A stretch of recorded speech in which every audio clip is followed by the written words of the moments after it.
Well, given the severity of the financial crisis preoccupying the globe, Barack Obama's $800 billion stimulus package was meant to grab the world's attention.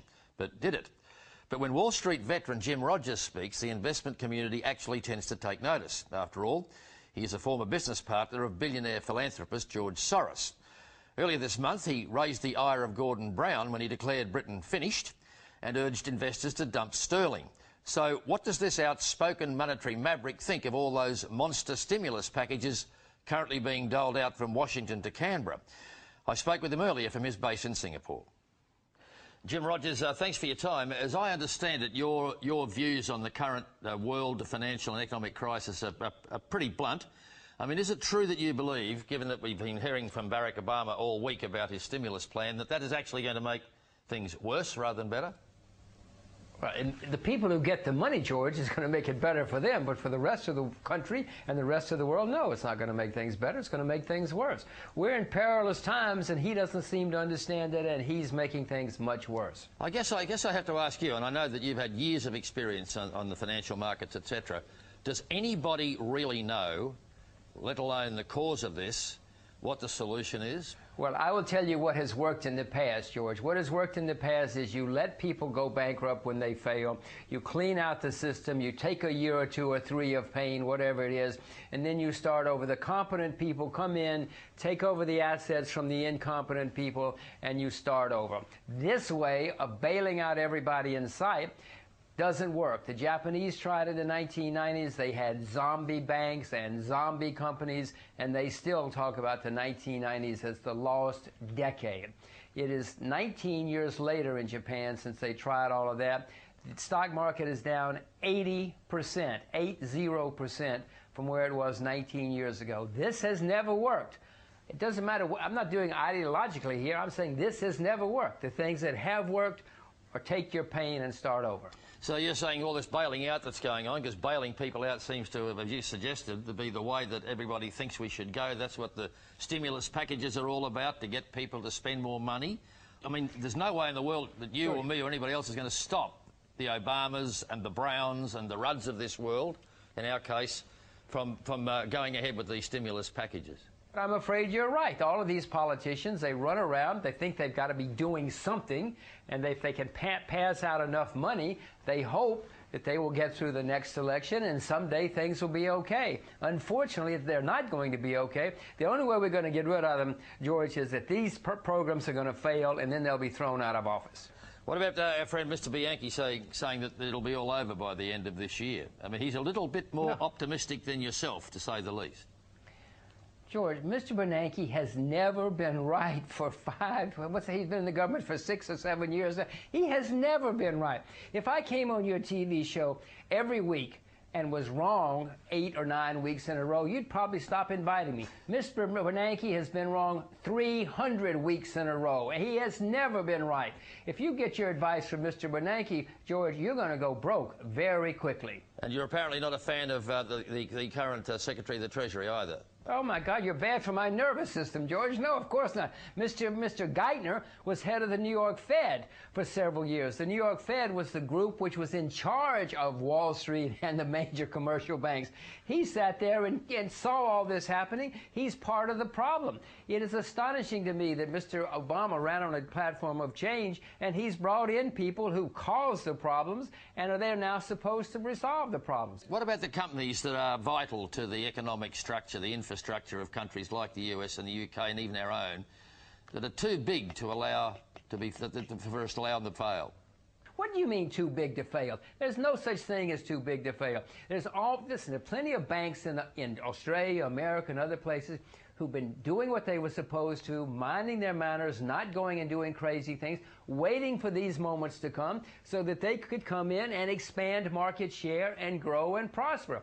Now these people are being held back by all these, quote, banks that are too big to fail because the governments are giving them free money and saying, okay, now you compete with the competent people.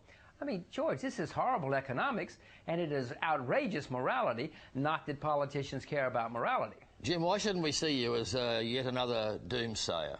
Doomsayer. I'm very, very, very optimistic about a lot of things. Well, make me feel better then, Jim, because you're painting a pretty bleak picture.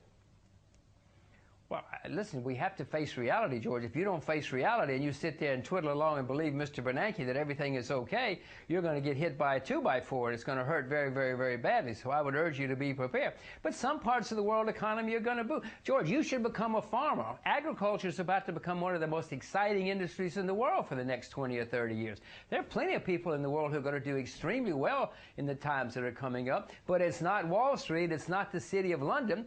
The people who've been driving Lamborghinis for the past 10 years are suddenly going to have to drive taxis. And maybe they'll learn to drive tractors so that they can work for the farmers who now will have the Lamborghinis. Gordon Brown wasn't exactly impressed when you told him that Britain was finished and that you were pulling your money you're pulling out your sterling, and told everybody else to do the same, and it had a big impact in the UK. What are you doing with your American dollars?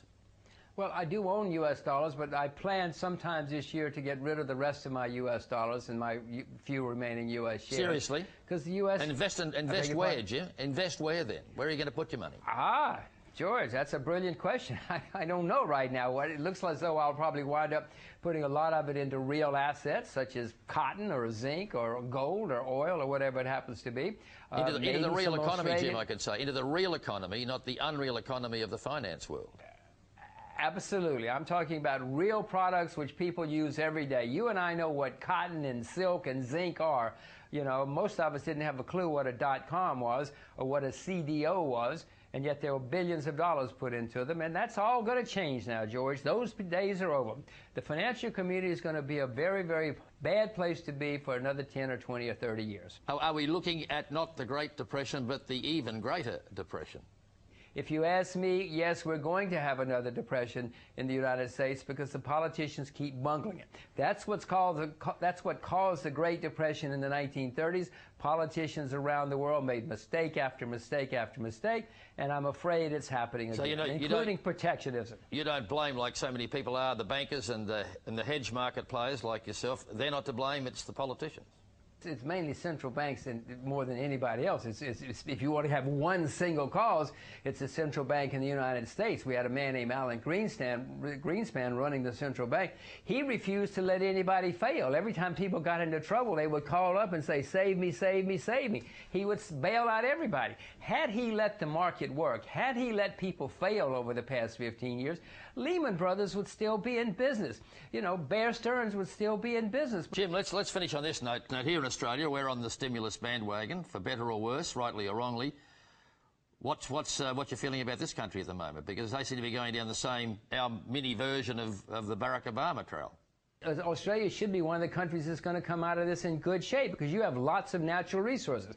I said before, the people who are now going to inherit the earth are going to be the people who produce real goods, such as Australia. Unfortunately, your politicians are as bad as American politicians. They keep spending money on projects that are just make-work projects rather than building for the future. Look at China and Singapore, for instance. They mainly are spending the money trying to make the countries more competitive down the road. You seem to be saying that this country is kidding itself if we still regard ourselves as the lucky country. Well, Australia has been a lucky country at times. I'm afraid Australia is not so lucky right now because your politicians keep making mistakes, just like mine do. Jim, it's good talking to you. I hope next time that we talk, things are looking a little brighter. I hope that your optimism for the long-term future, we see a little earlier, maybe. George, go become a farmer.